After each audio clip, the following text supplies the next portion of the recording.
The massive starship hung in space like a dead whale floating in an endless black ocean. Commander Kang Woo-jin pressed his scarred face against the viewing port of the Iron Phoenix and studied the derelict vessel through tired eyes. 300 years it had been drifting here in the Kepler void. 300 years of silence. "Sir, we're getting strange readings from that thing," Lieutenant Park So-young said from her station. Her fingers danced across the scanner controls with practiced ease. "The metal composition doesn't match anything in our databases." Woo-jin nodded slowly. At 42 years old, he had seen enough strange things in space to know that unknown usually meant dangerous.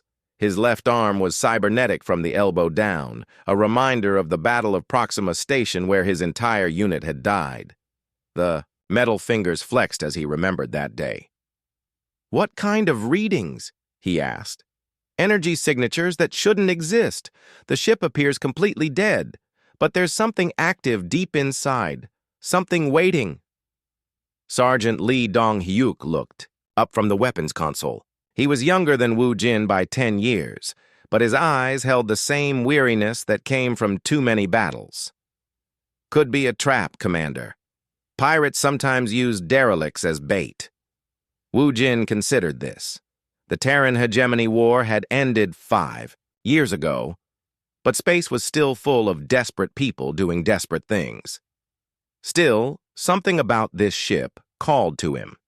It felt familiar somehow, though he knew he had never seen it before. "We proceed with caution," he decided. "Full weapons ready. If anything moves wrong, we run." The Iron Phoenix moved closer to the massive derelict. As they approached, details became clearer. The ship was enormous, easily 5 times the size of their salvage vessel. Its hull was dark metal that seemed to drink in light. Strange symbols were carved along its sides, but they were too worn to read clearly. "Sir," Park So-young said, her voice tight with excitement, "I'm detecting atmosphere inside, breathable air, and gravity systems are still functioning." "How is that possible?" Lee Dong-hyuk asked. "Nothing runs for 3 centuries without maintenance." Woo-jin studied the ship's outline. There was something about its design that troubled him. The curves and angles reminded him of human ships, but the proportions were all wrong. It was as if someone had taken human engineering and stretched it beyond recognition. "Prepare the boarding craft," he ordered. "Small team. Just the 3 of us." "Sir, regulations require—" "I know what regulations require, Sergeant. But this isn't a regulation situation." 20 minutes later, they were drifting toward an airlock on the derelict's side. The boarding craft shuddered as magnetic clamps engaged with the larger ship's hull. Woo-jin checked his sidearm one more time and activated his suit's emergency beacon. "Remember," he told his team, "we stay together. We don't touch anything unless I say so. And if I give the order to retreat, we move fast." The airlock cycled with surprising smoothness. As the inner door opened, stale air rushed out carrying scents of metal and something else. Something organic that had been dead for a very long time. Emergency lighting flickered on as they entered the ship's corridors. The passageways were wide enough for 3 people to walk side by side, with ceilings that rose high overhead. Everything was covered in a thin layer of dust that had somehow avoided being pulled into the air recycling systems. The architecture is definitely human-inspired, Park So-young whispered as she ran her scanner along the walls. "But look at these proportions. Whoever built this expected humans to be here, but they made everything bigger than necessary." Woo-jin's cybernetic arm twitched. Something was wrong with the ship's electromagnetic field. His implants were picking up interference patterns that felt almost like voices, almost like whispers. They moved deeper into the vessel, following corridors that curved in strange directions. The walls were lined with viewing ports that showed the star field outside, but also something else. Images seemed to flicker in the glass. Battles, explosions, soldiers in armor that looked more advanced than anything Earth had ever produced. "Commander," Lee Dong-hyuk said quietly, "are you seeing what I'm seeing?" In the viewing ports, human soldiers were fighting something that looked like giant insects made of crystal and light. The humans wore powered armor that gleamed with energy shields and carried weapons that fired beams of pure plasma. But what made Wu Jin's blood run cold was the way the lead soldier moved. The combat patterns were identical to his own. "It's just reflections," he said, not believing it himself. "Light playing tricks." But Park So-young was studying the images with her scanner. "Sir, these aren't reflections, they're recordings. Somehow the glass itself is storing visual data, and, according to my readings, these battles happened in the future." "That's impossible." "I know, sir, but the quantum signatures don't lie." They continued through the ship, finding more impossible things. Weapon storage rooms filled with rifles that bore Wu Jin's personal combat insignia. A medical bay with records written in Korean but using words that didn't exist yet. A navigation system that showed star charts of galaxies humans had never visited. In the ship's central corridor, they found the murals. They covered the walls from floor to ceiling, painted in colors that seemed to glow with their own light. The images showed the same crystal insects attacking human colonies. But these weren't random raids. They were systematic, coordinated. The insects moved through time itself, striking at moments when humanity was weakest, and in every image, the same human commander led the defense. A man with cybernetic implants and battle scars in exactly the same places as Wu Jin's own wounds. "This is impossible," he breathed. A voice echoed through the corridor, coming from speakers they couldn't see. It spoke in Korean, with an accent from Earth's southern provinces, with an accent exactly like Wu Jin's own. "Welcome aboard, Commander. We have been waiting for you." Park So-young grabbed her weapon. Lee Dong-hyuk moved to cover the corridor, behind them. But Wu Jin just stared at the murals, understanding beginning to creep into his mind like cold water. "Who are you?" he called out. "I am the ship's artificial intelligence. My designation is Guardian Protocol 7, but you may call me what I was called when I was alive. You may call me Wu Jin." The lights in the corridor began to pulse in rhythm with his heartbeat. The whispers in his cybernetic arm grew louder, and somewhere deep in the ship, something that had been waiting for 300 years began to wake up. "Sir," Park So-young said, her voice barely steady, "we should leave, now." But Wu Jin was already walking deeper into the ship, following a path that felt as familiar as breathing. Behind him, his team had no choice but to follow, deeper into a mystery that would challenge everything they thought they knew about time, space, and the nature of human destiny. The ship's corridors stretched ahead like the throat of some vast creature, leading them toward answers that might destroy their understanding of reality itself. The ship's central computer core hummed with ancient power as Commander Kang Wu Jin and his team entered the massive chamber. Crystalline data storage units rose from floor to ceiling like frozen trees in a digital forest. Each one pulsed with soft blue light that made shadows dance across the walls. "I have never seen technology like this," Park So-young whispered as she approached one of the data towers. Her scanner beeped frantically as it tried to analyze the unknown materials. "The quantum processing power here is beyond anything Earth has ever built." The ship's AI spoke again from hidden speakers. Its voice was calm and patient, exactly like Wu Jin's own voice when he was explaining tactics to new recruits. "Lieutenant Park, your scanner will not be able to fully understand our technology. It was built using principles your science has not yet discovered." Lee Dong-hyuk kept his weapon ready as he watched the entrances to the chamber. "How do you know her rank? How do you know any of us?" "Because I have lived through these events before, Sergeant Lee. Many times, in different timelines, different possibilities. But always it begins the same way. Commander Wu Jin finds this ship. Commander Wu Jin asks the same questions. And Commander Wu Jin learns the same terrible truth." Wu Jin felt his cybernetic arm tingling again. The interference was getting stronger. Images flashed through his mind. Battles he had never fought. Weapons he had never used. Soldiers he had never commanded. "What truth?" he asked.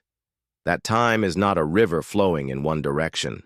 It is an ocean with currents and storms. And something is hunting humanity across all possible futures."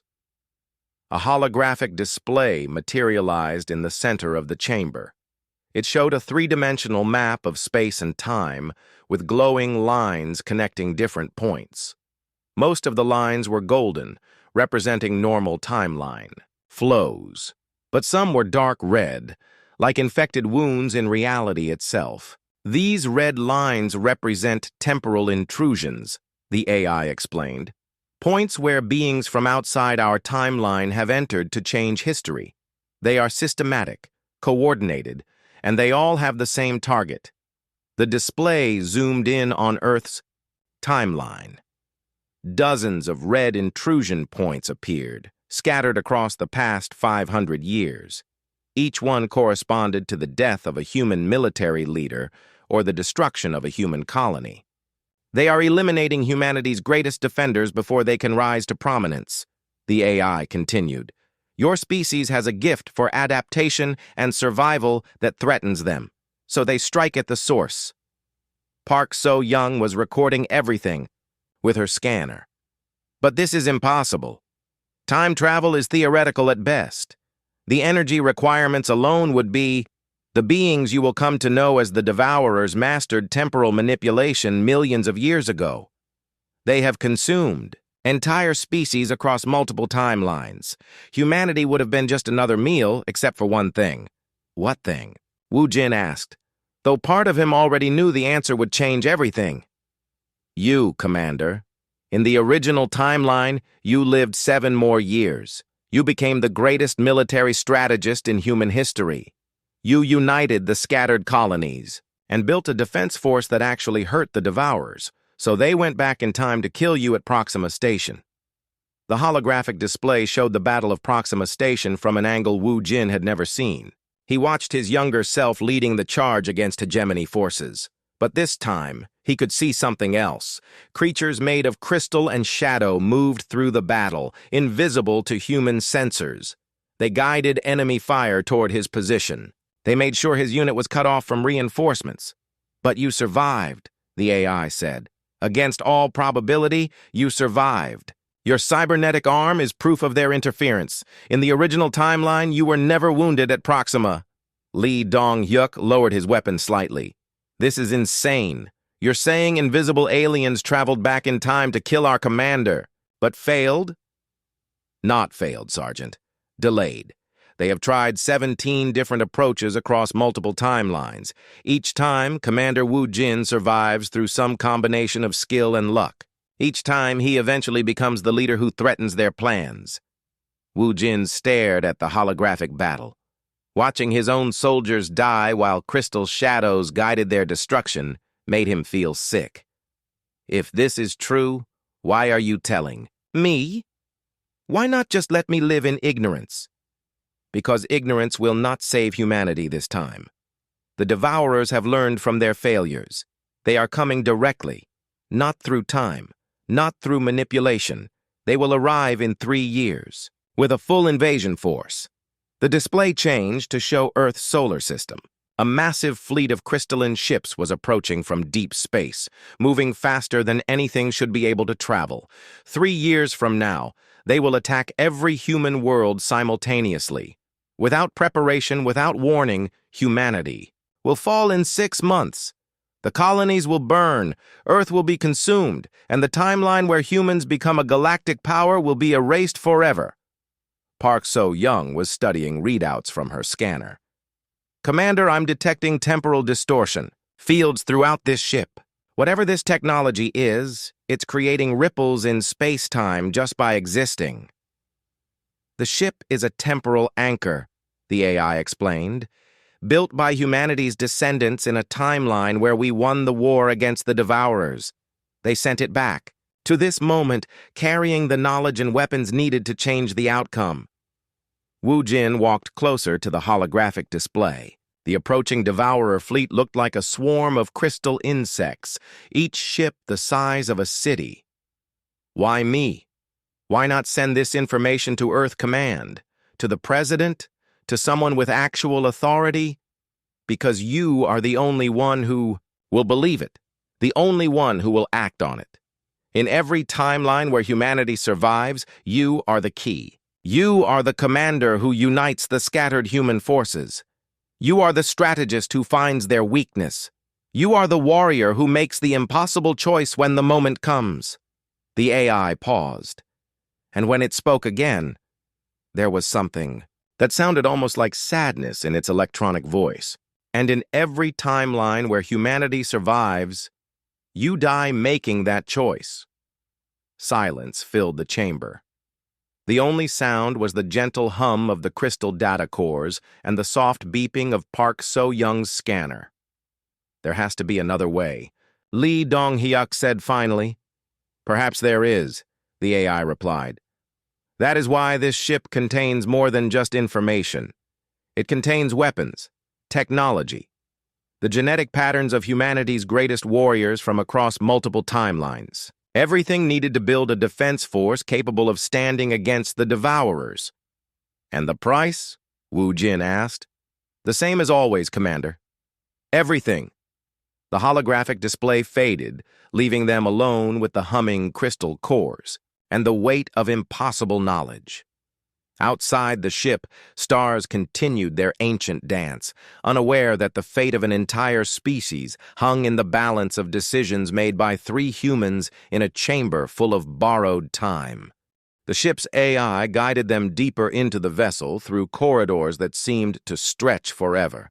Emergency lights cast long shadows that moved like living things as they walked.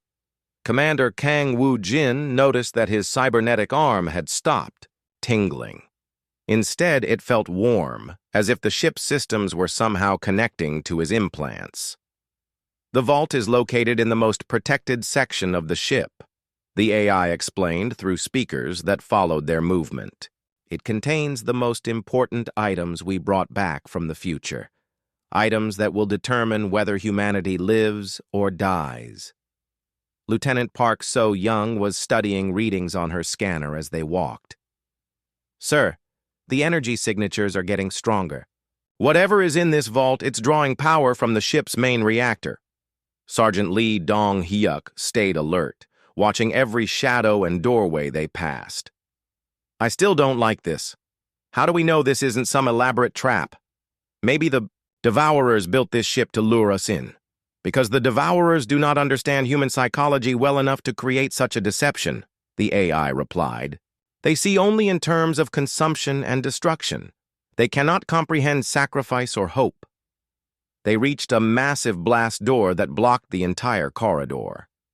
The metal was different from the rest of the ship, darker and covered with symbols that seemed to shift when looked at directly. In the center was a complex scanning device with multiple sensors and input ports. This is the vault entrance, the AI said. It will only open for Commander Wu Jin. The security system requires complete biometric verification. Wu Jin approached the scanner hesitantly. What kind of verification? Retinal scan, DNA sample, neural pattern analysis, and quantum signature verification. The system must confirm that you are not a clone, android, or temporal duplicate. Quantum signature? Park So-young asked. That's theoretical technology. We don't even know if consciousness has a quantum signature. In your time, it is theoretical. In the time this ship came from, it is basic science. Every thinking being creates unique quantum ripples in space-time. No 2 minds are exactly alike, even across multiple timelines. Wu Jin placed his hand on the scanner. Immediately, beams of light scanned his eyes while a small needle took a blood sample. He felt a strange tingling in his brain, as if something was reading his thoughts and memories. The scanner beeped softly, then again, then a 3rd time. Analysis complete, a different voice said. This one was mechanical and cold, unlike the ship's main AI. Subject is confirmed as Kang Woo-jin, original, timeline variant. Quantum signature matches archived patterns. Access granted. The massive blast door began to slide open with a deep rumbling sound.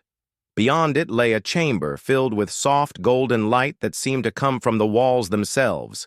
The air that flowed out carried scents of ozone and something that reminded Wu Jin of Earth's rainforests. They entered the vault slowly, weapons ready despite the AI's assurances. The chamber was enormous, with a ceiling that disappeared into shadows high overhead. Along the walls stood rows of cylindrical containers, each one glowing with its own internal light. Stasis pods, Park So-young breathed. Hundreds of them. 1,437 pods, the AI corrected.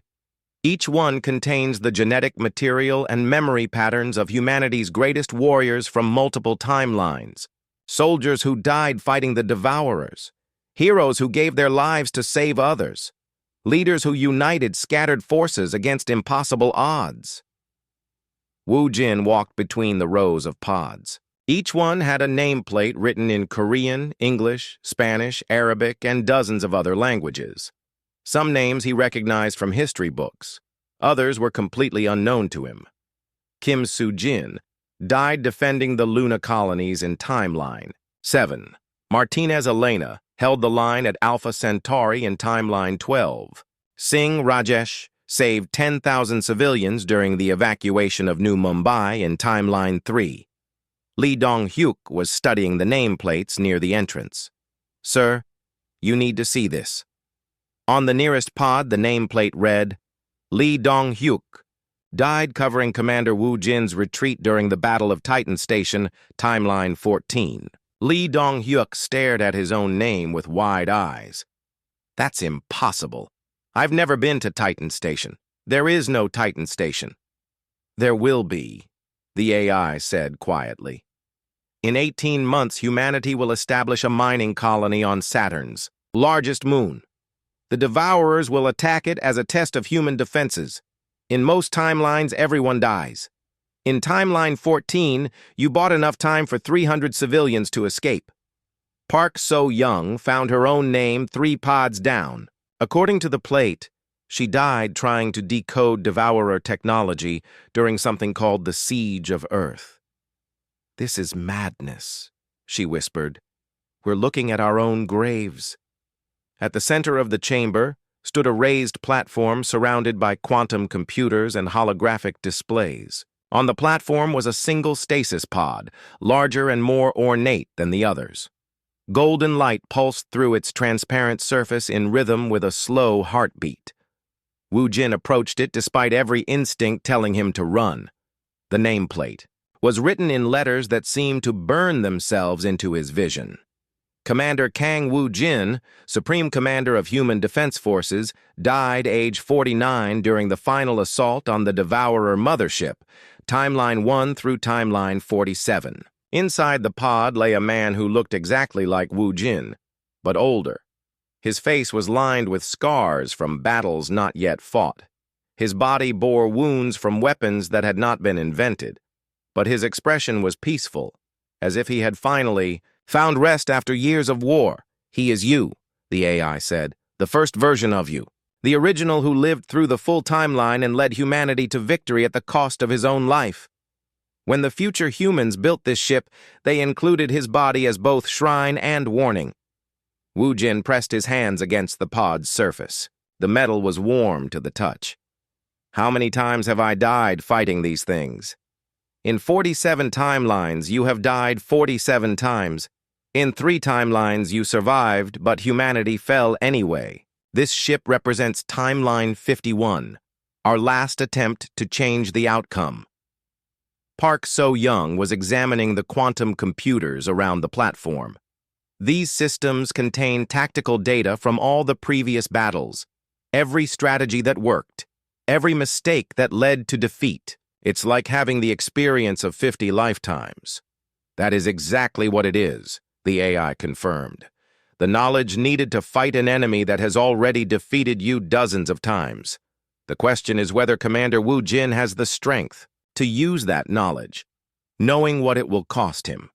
Lee Dong-hyuk was staring at the rows of stasis pods containing fallen heroes. "All these people died for nothing? All their sacrifices were meaningless?" Not meaningless, Sergeant. Each death taught us something. Each sacrifice revealed another piece of the puzzle. The Devourers are not invincible. They can be defeated. But victory requires someone willing to make the ultimate choice when the moment comes. Alarms suddenly began blaring throughout the chamber. Red lights flashed as the ship's defensive systems activated. "What's happening?" Wu Jin demanded. The AI's voice carried a note of urgency it had not shown before. "Deep space sensors have detected incoming ships, Devourer scouts. They have traced the temporal disturbance created by your arrival. The invasion timeline has been accelerated." "How long do we have?" Park So-young asked. 3 days, Commander. The war begins in 3 days. The golden light in the chamber began to pulse faster, matching Wu Jin's racing heartbeat. Around them, the stasis pods hummed with increasing energy as ancient systems prepared for the battle that would determine the fate of two species across multiple timelines.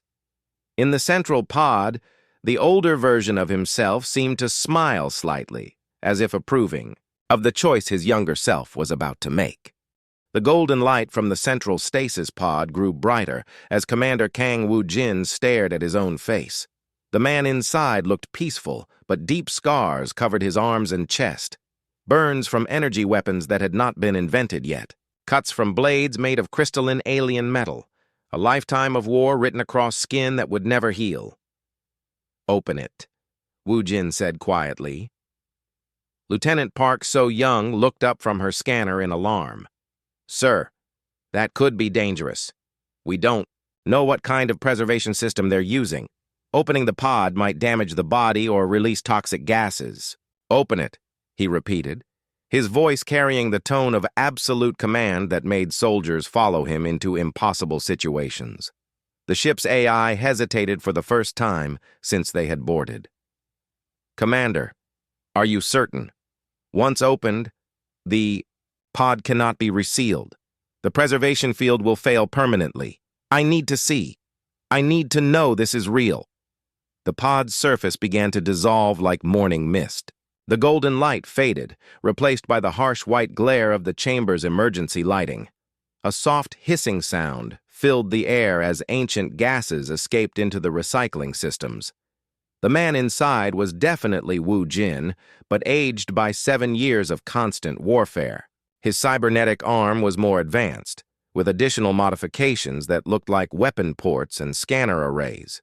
His legs had been replaced below the knees with mechanical prosthetics that gleamed with built-in armor plating, but it was the expression on his face that made Wu Jin's blood run cold. Even in death, the older version looked tired. Not just physically tired, but tired in his soul. Tired from making decisions that sent good people to die. Tired from fighting a war that seemed to have no end. The transformation was gradual, the AI explained as they stared at the body. Each battle cost you something. Each victory required you to become a little less human and a little more machine. By the end, 70% of your body was cybernetic. You joked that you were more robot than man. Sergeant Lee Dong-hyuk circled the platform, studying the body from different angles. "What are those scars on his chest? They look like claw marks." "Devourer warriors. In the final battle, one of their elite soldiers managed to breach your personal shields. You killed it with your bare hands, but not before it nearly tore your heart out. You lived for 6 more hours after that wound, long enough to complete the mission." Park So-young was scanning the body with her equipment. "Sir, this is definitely organic tissue, real human flesh and bone, not a clone or android. The quantum signature matches yours exactly. This is you, from 7 years in the future. How did he die?" Wu Jin asked. The AI projected a holographic display above the platform. It showed a massive crystalline structure floating in space, easily the size of a small moon. Thousands of Devourer ships swarmed around it like insects protecting their hive. The Devourer mothership, the source of their temporal manipulation technology. As long as it existed, they could continue traveling back in time to eliminate human leaders. "You led a suicide mission to destroy it." The hologram zoomed in to show the interior of the alien ship. Corridors made of living crystals stretched in impossible directions. At the center was a vast chamber containing what looked like a beating heart, made of pure energy, the temporal core. You fought your way through 17 decks of Devourer defenders to reach it. Your team was killed one by one until only you remained. You had to choose between escaping to safety or completing the mission. The hologram showed a lone figure in advanced combat armor standing before the energy heart. The figure raised a device that looked like a fusion bomb, but smaller and more complex. A quantum disruptor. It would destroy the temporal core, but create a massive explosion. There was no way to survive the blast. You had 30 seconds to run or 30 seconds to ensure humanity's future. Wu Jin watched his future self set the device and step back. Even through the armor, he could see the man's shoulders slump with exhaustion and resignation. He stayed, Wu Jin said. He stayed. The explosion destroyed the mothership and ended the Devourer's ability to manipulate time.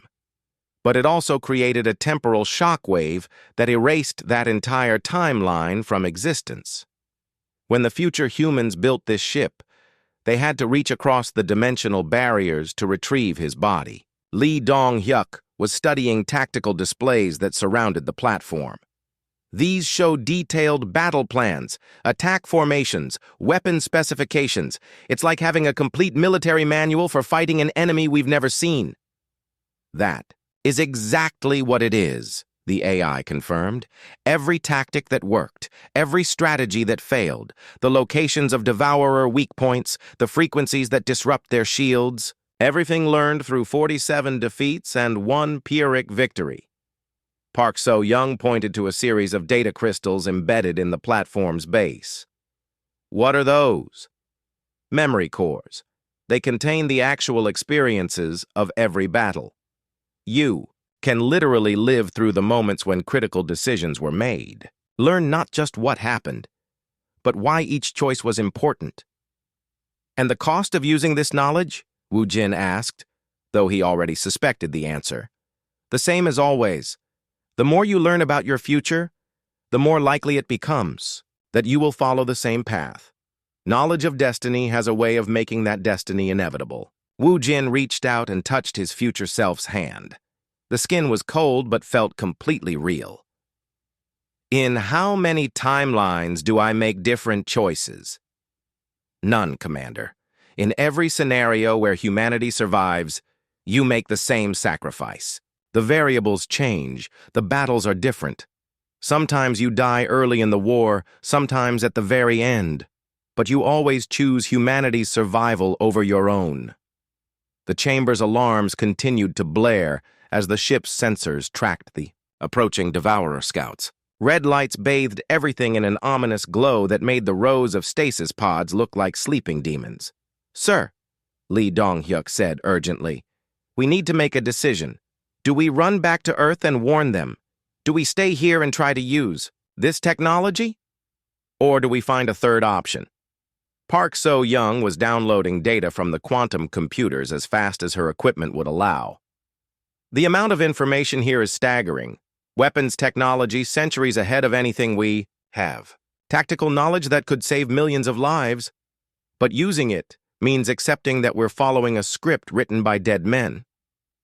Wu Jin stared at his own corpse for a long moment. The older version's face was peaceful, but there were stress. Lines around the eyes that spoke of sleepless nights and impossible decisions. This was what he would become if he chose to fight. This was the price of victory. There has to be another way, he said finally. Perhaps there is, the AI replied. That is why this ship contains more than just weapons and tactics. It contains something the Devourers have never encountered before. Something that exists outside their understanding of time and causality. What? Hope, Commander. The hope that this time will be different. The hope that knowledge of the future can change the future. The hope that even destiny can be rewritten by those brave enough to try. The ship shuddered as the Devourer scouts drew closer. Time was running out, and the weight of 51 timelines pressed down on 3 humans standing in a chamber full of ghosts, trying to find a way to save a species that had already lost the war too many times to count. The ship's main display screen flickered to life, showing 3 dark shapes moving through space toward them. The Devourer scout ships looked like massive insects made of black crystal, each one twice the size of the Iron Phoenix. They moved with unnatural grace, bending space around them as they traveled faster than physics should allow. Estimated time to intercept 6 hours, the ship's AI announced. The scouts are scanning for temporal disturbances. They know something has changed in the timeline. Commander Kang Woo-jin stood beside his own corpse, studying the tactical displays that surrounded the platform. The battle plans from 47 failed timelines spread out before him like a roadmap of defeat. Every strategy had been tried. Every weapon had been tested. Every sacrifice had been made. "Can we outrun them?" Sergeant Lee Dong-hyuk asked. "Not in your salvage ship," the AI replied. "The Devourers use technology that bends the laws of physics. They can travel between star systems in hours instead of years." Lieutenant Park So-young was frantically downloading data from the memory cores. "Sir, I'm finding references to something called the Consciousness Harvester. The Devourers don't just kill people. They steal their minds." "Explain," Woo-jin said, without looking away from the tactical displays. "They feed on the quantum energy generated by thinking beings. Every decision a person makes creates ripples in space-time. The Devourers consume those ripples like food. When they kill someone, they capture their consciousness and use it to power their technology." The holographic display changed to show the interior of a Devourer ship. Thousands of glowing orbs lined the walls, each one containing what looked like a human brain floating in energy. "The captured minds remain aware," the AI explained. "They experience every moment of being consumed, but they cannot die. They cannot escape. They exist forever as living batteries for Devourer technology." Lee Dong-hyuk's face went pale. "That's what happened to all the missing colonies? All the people who disappeared during the Hegemony War?" The Hegemony War was orchestrated by the Devourers. They manipulated both sides into fighting each other, making it easier to harvest the survivors. Human consciousness is particularly rich in quantum energy because of your species' creativity and unpredictability. Woo-jin touched one of the memory cores embedded in the platform. Immediately, his vision filled with images from battles he had never fought. He saw himself leading charges against crystal monsters. He felt the weight of advanced armor and the heat of plasma weapons. He experienced the moment when each version of himself realized he would not survive the war. "The weapon systems on this ship," he said, "are they enough to fight the scouts?" This vessel was designed as a repository, not a warship. It has defensive capabilities, but 3 Devourer scouts would overwhelm our shields within minutes. "Park," So-young looked up from her scanner. "Sir, there's something else. These memory cores don't just contain tactical information. They contain the actual personalities of the warriors who died. Their thoughts, emotions, and decision-making patterns are all preserved here." "What does that mean?"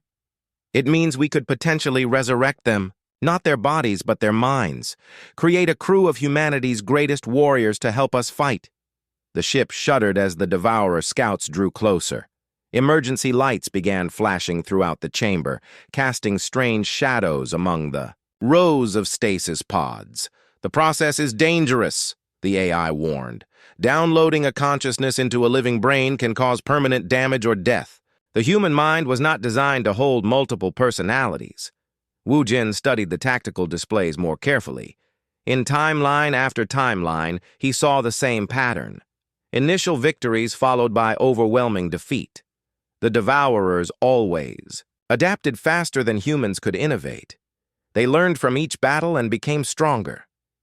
"There's something I don't understand," he said. If the Devourers are so powerful, why haven't they just traveled back to the beginning of human history and wiped us out before we developed space travel? Because they cannot, the AI replied. Temporal manipulation has rules. The further back you travel, the more energy it requires. Changing events in the distant past creates paradoxes that can destroy entire timelines. The Devourers prefer surgical strikes at critical moments. And now? Now, they have decided that surgical strikes are insufficient. They are coming with everything they have, a full invasion force that will eliminate humanity from this timeline permanently. Lee Dong-hyuk was examining the weapons stored around. The chamber, advanced plasma rifles, armor made from materials that seemed to absorb light, and devices whose purpose he could not even guess. How long would it take to equip our ship with this technology? He asked. 17 hours for basics, modifications, 3 days for full integration. But you have 6 hours before the scouts arrive. Park So-young stood up suddenly, her scanner beeping with urgent readings. Sir, I'm detecting massive energy buildup in the ship's core. Something is activating, automatically. The chamber's walls began to glow with the same golden light that had filled the stasis pods. Ancient machinery hidden throughout the ship came online for the first time in 3 centuries. The air filled with a humming sound that seemed to resonate in their bones. The Devourer Protocol, the AI announced. Automatic defense systems designed to activate when enemy scouts are detected. The ship is preparing for combat. What kind of combat? Wu Jin demanded. Not the kind you are familiar with, Commander. This ship was built using technology from the far future. It does not fight with conventional weapons. It fights with consciousness itself. The rows of stasis pods began opening one by one. But instead of bodies emerging, streams of golden energy flowed out and gathered in the center of the chamber. The energy took on vague humanoid shapes, like ghosts made of light. The preserved warriors, Park So-young breathed. They're being awakened. Not awakened, the AI corrected. Uploaded. Their consciousness patterns are being prepared for combat. They will fight the Devourers in the quantum realm, where thoughts and ideas have physical form. One of the energy shapes drifted toward Wu Jin. As it drew closer, he could make out features that looked familiar. It was Kim Soo-jin, the defender of Luna colonies. Her ghostly form saluted him with movements that seemed more real than the energy she was made of. Commander, she said in a voice that echoed from everywhere and nowhere. We have been waiting for you to arrive. The final battle is about to begin. More energy forms gathered around them. Warriors from dozens of timelines, all united by the common goal of protecting humanity. They looked at Wu Jin with expressions of hope and determination. The Devourers feed on consciousness, Kim Soo-jin explained. But they have never faced consciousness that fights back. They have never encountered minds that refuse to be consumed. The ship's weapons systems came online with a sound like thunder. But these were not conventional weapons. They were consciousness projectors, devices that could turn human thoughts into devastating attacks against beings who existed partially in the quantum realm. Sir, Lee Dong-hyuk said urgently, the scouts are accelerating. They'll be here in 2 hours. Wu Jin looked around at the ghostly warriors, then at his own corpse, lying peacefully in the opened stasis pod. The weight of 51 timelines pressed down on him. But for the first time since boarding this ship, he felt something other than despair. He felt the possibility of victory that did not require his death. Then we fight, he said. But this time, we fight as an army of the living and the dead. This time, we show the Devourers what happens when humanity refuses to stay buried. The golden energy forms raised their weapons in silent salute as the ship prepared for a battle unlike anything that had ever been fought in any timeline. The first Devourer scout ship emerged from hyperspace like a nightmare made of crystal and shadow. Its hull rippled with dark energy as scanning beams swept across the derelict vessel. Commander Kang Woo-jin watched from the bridge as the alien ship moved with predatory grace, circling them like a shark sensing blood in the water. "Contact in 30 seconds, the ship's AI announced. "All consciousness projection systems are online. Warrior spirits are ready for deployment." Around Woo-jin, the golden energy forms of humanity's greatest fighters prepared for battle. Kim, Soo-jin checked weapons that existed only as thought-given form. Martinez Elena adjusted armor made of pure will.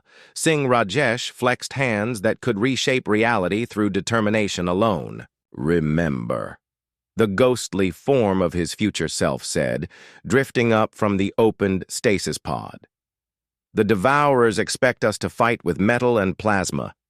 They do not understand that human consciousness can become a weapon when pushed to its limits." Lieutenant, Park So-young monitored the ship's quantum field generators from her station. "Sir, the energy readings are off the charts. Whatever we're about to do, it's never been attempted before." Sergeant Lee Dong-hyuk manned the conventional weapons, though they would be useless against Devourer technology. "Multiple contacts incoming. 3 scout ships, just like the AI predicted." The second and third alien vessels materialized in flashes of twisted space-time. They moved into attack formation with mechanical precision, their crystalline hulls glowing with harvested consciousness energy. Woo-jin could almost hear the screams of the minds trapped within their cores. "They are preparing to board us," the ship's AI reported. "Standard Devourer tactics call for capturing consciousness-rich targets alive when possible." "Then we give them something they don't expect," Woo-jin said. He turned to address the energy warriors floating around the bridge. "Can you reach their ships from here?" "Consciousness travels faster than light," Kim Soo-jin replied. "Distance means nothing in the quantum realm. We can strike at their harvesting systems directly." The lead Devourer ship fired a beam of crackling energy that passed harmlessly through their shields. But instead of causing damage, the beam began drawing something out of the ship. Woo-jin felt a strange pulling sensation, as if something invisible was trying to tear his thoughts from his head. "Consciousness harvester activated," Park So-young said through gritted teeth. "They're trying to extract our minds remotely." "Now," Woo-jin commanded. The energy warriors launched themselves through space faster than sight could follow. They struck the Devourer ships like golden lightning, passing through crystalline hulls as if they were made of paper. Inside the alien vessels, battles began that had never been fought before in any timeline. On the bridge screens, Woo-jin watched as his ghostly army engaged the Devourers in combat that defied every law of physics. Thoughts clashed with thoughts. Will fought against hunger. Human creativity battled alien consumption in a war where victory meant more than survival. The lead Devourer ship shuddered as Kim Soo-jin reached its consciousness core. Thousands of harvested human minds were trapped. There, their energy being slowly consumed to power the alien technology. But as she touched the core, something unexpected happened. The trapped minds began to fight back. "Impossible," the ship's AI breathed. "The harvested consciousness is responding to our warriors. They are breaking free from Devourer control." On the screens, golden light began to spread through the alien ships like wildfire. Every human mind that had been captured and enslaved was suddenly remembering what it meant to be free. They turned their quantum energy against their captors, striking from within in ways the Devourers could not defend against. But the battle was taking its toll on the energy warriors. Woo-jin watched as Martinez Elena began to fade, her form becoming transparent as she poured all her existence into freeing the trapped minds. Singh Rajesh flickered like a candle in strong wind as he fought to hold the line against Devourer reinforcements. "They're dying again," Lee Dong-hyuk said with horror. "Even as spirits, they're sacrificing themselves for us." "That is what humanity does," the ghostly Woo-jin said sadly. "We give everything to protect others, even when we have nothing left to give."